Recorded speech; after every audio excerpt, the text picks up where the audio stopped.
The fastest growing cohort of someone to be homeless now is a woman over 50. Like, mate, my mum, my auntie, that's just nuts. In our society, how do we stand by that and hear that and not want to do something about it? This is the Deep in the Weeds podcast. I'm Anthony Huckstep. Pivot is a word most have used to describe surviving in these times. But for some, a more apt term would be scramble. Scrambling to find any means to bring in revenue. Scrambling to maintain the livelihoods of so many. Not just those that have lost jobs in hospitality, but those below the poverty line, those heading towards it, and the many that have lost almost everything. With the food world upside down, what impact has that had on the food businesses created to help those in need? Rob Caslick is the founder of Too Good Co. Rob, how you going? Good, Huck. Thanks for having me on your show. Thanks for joining us. You created Too Good to serve the communities most vulnerable. How much has the pandemic magnified this problem? Oh, massive, mate. There were two things happened when the pandemic first went down. Firstly, a lot of the services that are already supporting the shelters that we set up Too Good to Serve, they had to pull back because a lot of staff by volunteers. And then also, don't forget, we just kind of got through the bushfires, and so a lot of people donating money had already donated to the fires, and now now the COVID happened, and so there's less money out there to be passed around. So not only were there's more people more vulnerable, but there was also less money that would come in from donations. Well, the bushfires is almost a forgotten thing because the pandemic arrived just after it. Do you want to take us back to that time and what you guys were dealing with and confronted with during the bushfires? Yeah, mate. Like most others, we were just kind of in shock with what was happening to some of the farmers that we are working with, what was happening with the areas that were close to us, and the images that we saw. And what was overwhelming was seeing how the hospitality industry kind of lifted and fundraised and did many things to show their support um, to places like the South Coast. We didn't at the time. We were just trying to work out what we could do ourselves as a social enterprise. Like we service around 30 different places all around Sydney and Sydney Metro. Primarily, we do that through the sale of food that we're already selling, but also through some philanthropic donations. And so we're trying to stay in our lane, but we really wanted to have a response that we could do down the South Coast. And so we end up sending our social worker down the South Coast and spend time with some of the shelters that were doing this, that were kind of still dealing with everything, all the fallout from the fires, to kind of really understand what the need was. So you have two main verticals, food and things. Can you tell us about both of those and the impact that the pandemic had on those? Yeah, sure. Thanks, Alex. So we started as a soup kitchen in King's Cross. One of our volunteers, her dad was Greg Doyle, and he ended up designing these amazing soups for us. And we thought, how do we scale this soup kitchen without having to ask for money? And so Greg made these beautiful soups. I was full time as an engineer, and decided to create this little social enterprise where for each meal that we sell, we donate another meal to the soup kitchen, and we can kind of scale the soup kitchen to do up to 1,000 meals each week.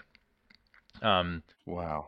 yeah, no, that was definitely the goal. And then so we kind of launched. I was an engineer there with another. I launched with another engineer, and we kind of had all of our mates in, and a really cool advertising agency actually come up with the words "Too Good" and create this little 60-second video, which we kind of pushed out. My mate and I kind of spent all the weekend prior, making these bloody pumpkin soups and mushroom soups, and thinking we're going to go, this is going to fly. We're not going to have any work during the week to make these soups, and we end up selling a grand total of six soups. And so, what the hell are we going to do with these six leftover donated soups? We can't really give them out of the soup kitchen because we're feeding 50 people of the Wednesday night.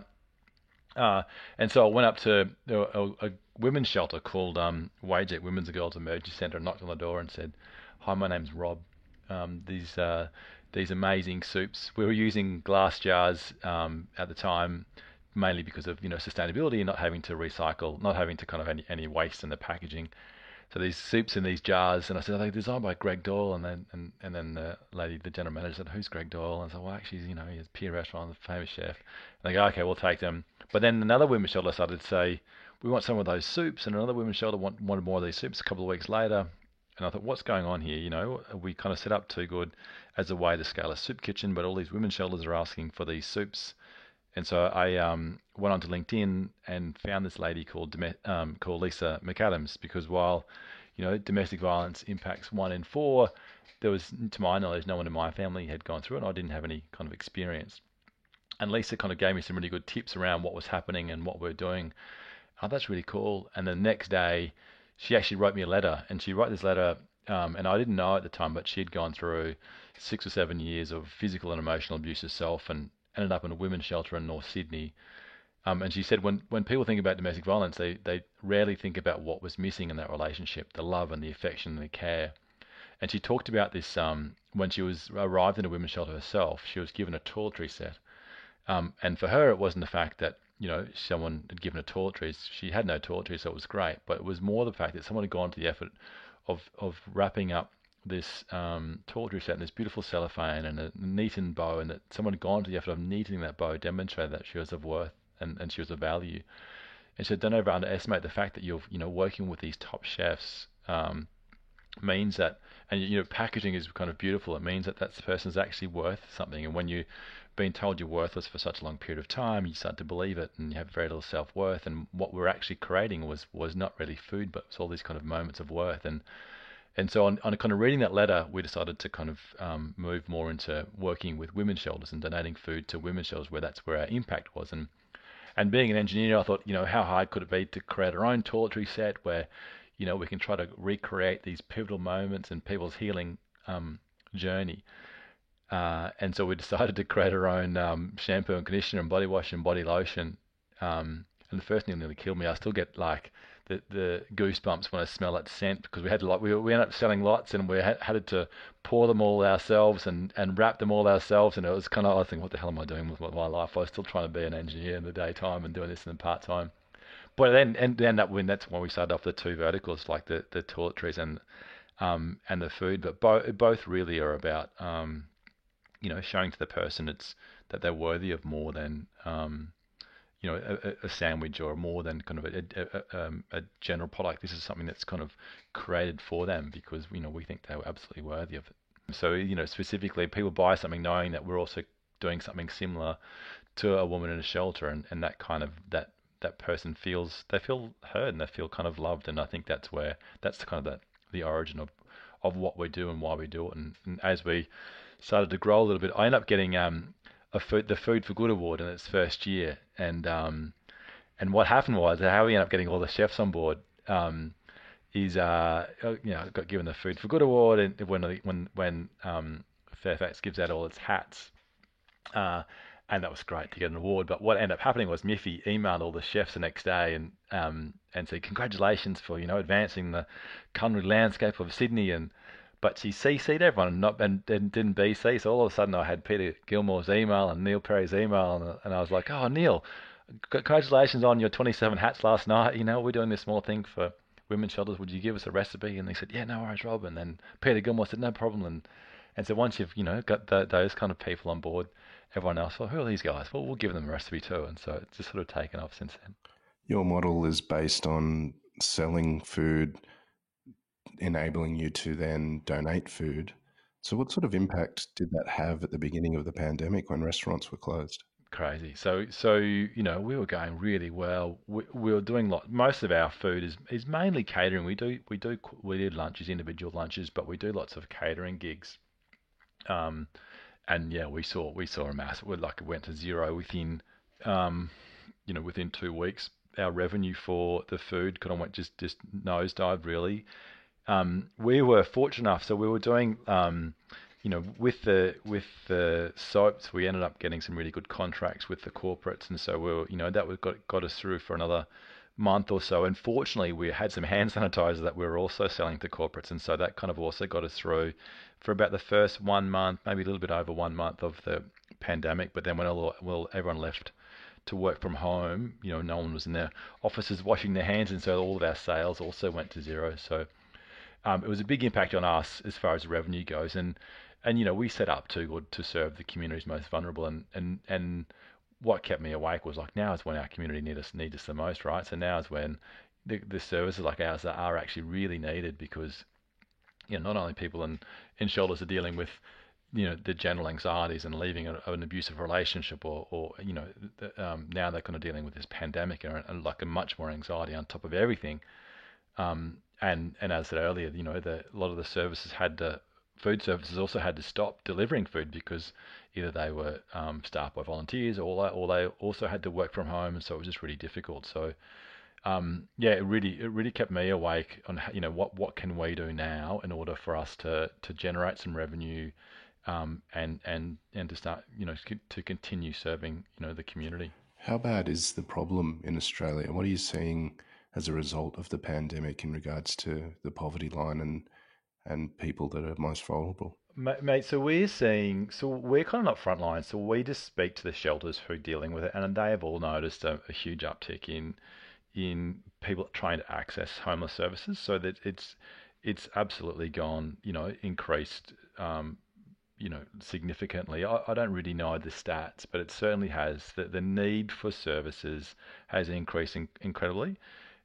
Also, even during the fires, when any kind of stress hits a family, domestic violence goes up. That's just a fact of life. And so, with the fires and now COVID, the uncertainty around yeah, financials and the stresses around that, the domestic violence rate's gone up significantly. But also, people are losing their jobs, and so it's certainly a big need for services to serve the community at the moment, and it's only going to get bigger with JobKeeper coming off and all of those things. Have you changed operations in regards to the last 6 months because of what's happened? We so we we're like people talking about pivoting, mate. We like it was more like a mad scramble for us. Like it was like, okay, what the hell are we going to do in order to bring some revenue in, and how do we I'm sure pivoting just sounds too elegant than what we were doing. We just really worked as hard as we could and we were making face masks. I was down at Spotlight Haberdashery, kind of looking for elastic to make face masks for some of these corporates who were there when they started to come back. So we did whatever we can. But also, and quite humbly, so the dream of Too Good is to grow the business and not have to fundraise, and to use the profits from the things that we do, things that we sell, in order to do the program. So our programs are really expensive. So not only do we donate meals to shelters, but we also employ women from the shelters we serve as a pathway out of homelessness to make our food. So we have a couple of really great chefs, but our kitchen is staffed predominantly by unskilled people, who are just trying to get out of shelters and back into the community. So I was also wondering how are we going to make sure we're going to keep everyone employed through all of this. So we did whatever we can. Our business model changed quite significantly, only because we instead of going social enterprise, we pivoted, if you want to call it that, into more charity. So we don't often put the hand out to say we need your help, but one of the first things I did was try to get ahead of the game and say, look, I can see our revenues at zero. I can see the cliff. We stand with the communities most vulnerable. We want to serve them. Will you back us? And some of our bigger corporate partners just dived in and said, yeah, we're with you. And then lots of people just quite humbly donated money to us. And so I guess our model, our delivery hasn't changed, but the way in which we sell food or donate food has changed. So at the moment, it's more of a philanthropic service as opposed to a business, which is just how it is. We'll definitely get back to being more business, but right now we are operating more like a traditional charity. And humbly, we were given so much money that we were able to meet the needs of the places like the South Coast. So one of the things that one of our social workers, Alex, did down there was, speak to the services, and when they knew we had some really good food and fresh food, they wanted meals, and so we've been taking our Too Good truck down the South Coast every 6 weeks with, over 1,000 meals to hand out. And mate, there's still people living in tents down there. It's nuts. Like, the resilience of the communities down there. It's just incredible. And so it's also been really great for us, to be a part of that, to be a very small part of, that rebuilding of the South Coast, and by just simply, letting them know that there are people that still that still care. One of the initial things when we did go down there, a lot of the commentary was, oh, look, there's kind of saviors from Sydney coming down to help us down to the South Coast. What's going on here? They're all talk. We really, like, Alex came back and he's like, we have to do something. If we're going to commit, we're going to have to do something. And so, we were fortunate enough to be able to say, like, for 1 year, every 6 weeks, we're just going to do it. We're just going to make it work. And we're halfway or three-quarters of our way through doing that at the moment. It's just an amazing thing to be part of, to be able to take these beautiful meals down there, and just to hear some of the nice things that come back, just those simple things of, thanks for still caring. There's so much else going on in the world, for everyone right now, but, you've been able to still care for us. And so that means a lot to me. What's been some of the challenges in creating this model to help those in the community, and um, has some things surprised you along the way? Yeah, sure. I think, we started off doing, for every meal that we sell, we donate the same meal to a shelter, and it was really kind of around, one of the things from the soup kitchen was, was around equity, and just because you're in a shelter doesn't mean um you shouldn't get the beautiful meal by Carly Kwong, or or whoever the chef is we're working with. One of the things that, and then when we realized that it was more important to have, um, to equal clients, as opposed to, trying to give them the same meal. Because a meal, a lawyer from, the CBD will eat perhaps something different to someone what they want in a shelter when they're kind of dealing with lots of other traumas. And so one of the things we've changed is, the meal is not exactly the same anymore, and that's purely driven because of what the client wants. And so that was a big learning for us. The biggest thing also, I think, for me, and what I still struggle with is the employment piece. So, each quarter we employ up to 8 women, who are all, either at homeless or at high risk of homelessness. And it's just that constant balance between trying to take on work, take on business, and grow the social enterprise, but then not trying to take on too much when we're actually sending the people backwards and kind of putting too much stress on them. The the social enterprise works, or the employment actually works, and it's the reason why I gave up my day job as an engineer. Is when you kind of see the transformational impacts it has when you actually employ someone, when you actually, all you're really doing is believing in that person again. When you kind of, I was doing the interviews at the start, and someone couldn't even look you in the face, and they couldn't, they couldn't answer your basic questions, and we gave them a job because they wanted to re-enter. We knew there was a spark in them that they wanted to do that, and within 5 or 6 weeks, there was just this transformation happen when they started to believe in themselves again. They're away, and just to be part of that was just so special. And I know that's what drives everyone in our team to be part of that employment program. But it's certainly a challenge, and it's certainly something that we want to keep doing and do much more of. Is that employment piece, and I think that's where, if you ask me where I wanted to be in 3 years' time, it's to come up with a way to where we can do what we're doing in this kitchen, but times 10. Like, how do we employ more people and give that opportunity, and give people their self-worth back through that employment, and especially now, right, when unemployment rates are going through the roof, and in particular, to a more of a degree, women are becoming more unemployed, faster than the average. So. Given your exposure to all these issues since beginning Too Good, are there some simple things you think that the government could change or people could be aware of in order to alleviate these issues or solve some problems? I think the first thing is awareness, mate. The first thing is just being aware of these are the issues. Like the fastest growing cohort of someone to be homeless now is a woman over 50. Like, mate, my mum, my auntie, that's just nuts. In our society, how do we stand by that and hear that and not want to do something about it? And I know the government knows it's a big issue. We have some federal government funding in order to learn from our program and potentially how to scale that program if it all goes well.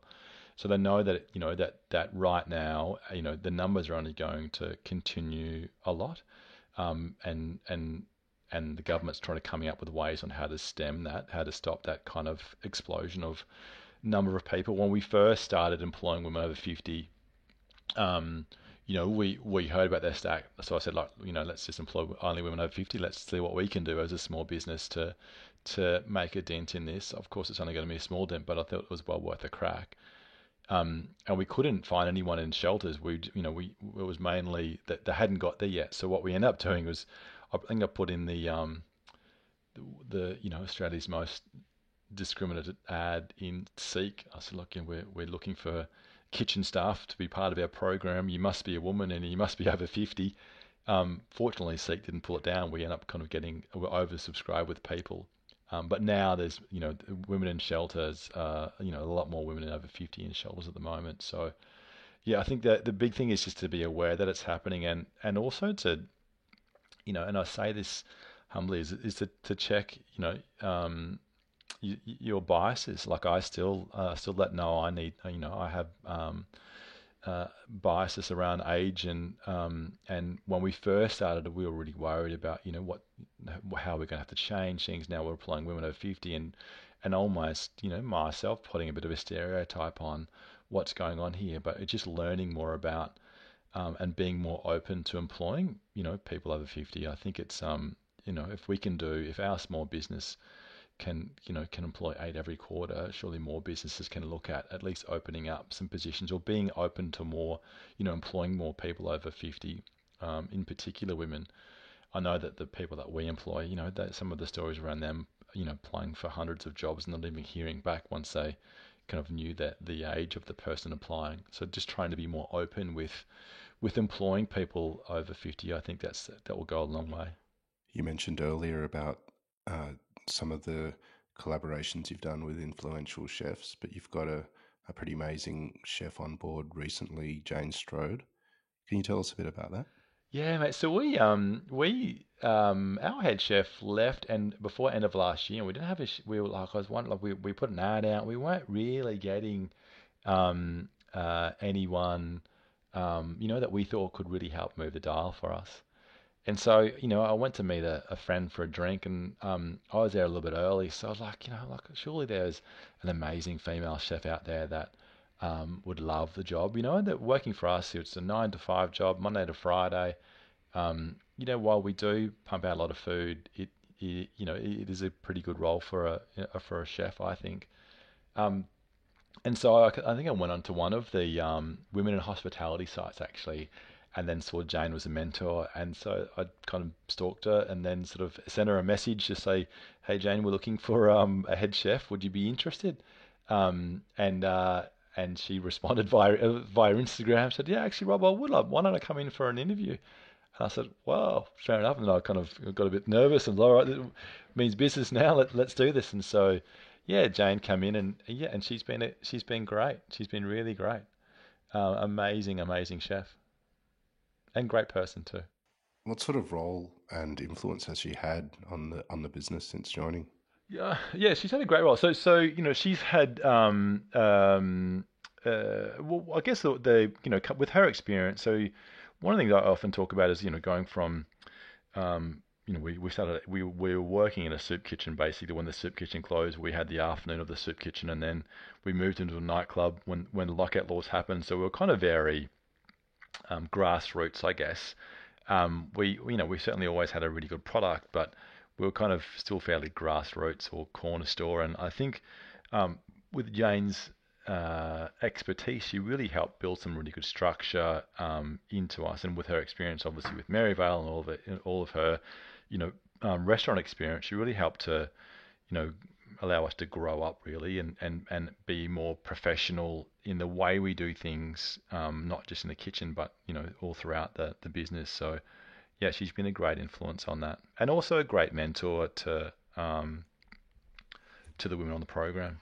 You're working at the coalface and seeing what's happening out there. What do you think the next couple of years are going to look like for the communities you look after? One of the I don't know. I think we haven't really seen the mental health issues. I think there's going to be much more need for connection. I think one of the like, even prior to COVID, we were becoming more and more disconnected. Um, I think one of the great things that's happened for us anyway with COVID is trying to be more connected with our community and more connected with our food. In fact, so working closer with farmers, and trying to be more connected with our community. But I know, through isolation and even people working from home more now, as as the new normal, whatever it is, sort of comes back, connection is going to be a really big part, and in particular, connection to your local community. I really think that that's kind of the next phase where we'll still be more and more disconnected by having less connections through our work if we're working from home more, or indeed if we're unemployed. So I really think there's going to be um, more and more issues or higher rates of mental health concerns in the community. And so I think, whatever we can do to help to remedy that through connection, through connecting people, through food. One of the values that we've kept from the soup kitchen is kind of sitting down for lunch every day as a team and sharing a meal and trying to kind of remain connected through that. And I think, as you'd know, food has that beautiful way of connecting people, and so providing we always try to eat together, we'll always be connected. And one of the things that we're trying to do more of is encourage more people to stop and share a meal together.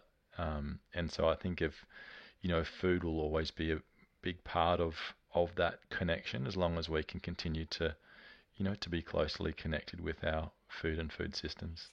Your role with Too Good is to help others, but how have you felt personally during this period of time?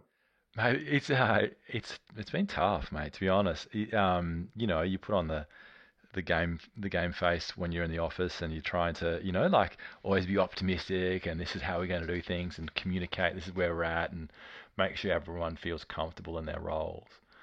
But behind the scenes, it's kind of just like, oh shit, I can see, I've put my life into Too Good, and I wouldn't have it any other way. Like, I love what I do, but seeing the revenue fall off a cliff, and seeing, and still kind of not really knowing when things are going to come back again. It's certainly been quite challenging for me personally. Um, but yeah, I don't know. I'm optimistic. There's some movement happening now, and more people are starting to come back to the office, and so optimistic. But it's certainly been a really hard challenge, to that whole Groundhog Day of doing the same and not really kind of get like, just trying to survive. One of the things I did recently that gave me a lot of hope and confidence is to relook at a 3-year plan. Where do we want to be in 3 years? And like, because this whole year it's just been looking down, and how do we get the hell out of this kind of situation? How do we plug these holes, and how do we make sure everyone's employed, and all those other things that we do mostly. But because it's there's been fires and there's been all this stuff happening within our business, well, I've been focusing very much on the day to day, and not trying, and I guess I lost a bit of sight on where we're going, and where we want to be in 3 years. And that really gave me some comfort that we're going to be okay. Like, we'll be okay. And this is, we're here actually to serve the community. As long as we continue to serve the community, we might have to do a little bit less at the moment, or we might, our original long-term plan might be on ice. But we need to reset and look at where we are now, and kind of looking forward, what could potentially be in 3 years really gave me a boost of energy, I guess, as we ramp up now into Christmas. What you've created has made such an important difference for so many. But how can people help you with what you're doing? Mate, the very easiest thing, the most easy thing is to buy our stuff. To be honest, mate. One of the other challenges is we're focused business to business, and so we're now about to launch. I'll give you the scoop. We're about to launch a really cool campaign November 1 to start to target more business to consumer, and how do we, increase revenue through working with going straight to the website and delivering online. So we've got a big campaign starting November 1 with a collaboration with an amazing creative, actually. So it's more on the good things side, but allows us to send anywhere in the country. And yeah, so that will be our kind of roll into Christmas, and really looking at how do we provide gifts for Christmas that give twice. And so that's going to be our little kind of late pivot to try to pivot to more to business to consumers, and how do we work with the community by selling them things that they want and they want to buy, and so that we can continue to do the good work here in the kitchen. Well, Rob, what you're doing is extraordinary, and we're very honoured to have you on Deep in the Weeds. Please keep in touch, and we'll talk again soon. Hark, really, thank you for allowing to share my message and encourage more people to get involved. This is the Deep in the Weeds podcast. I'm Anthony Huckstep.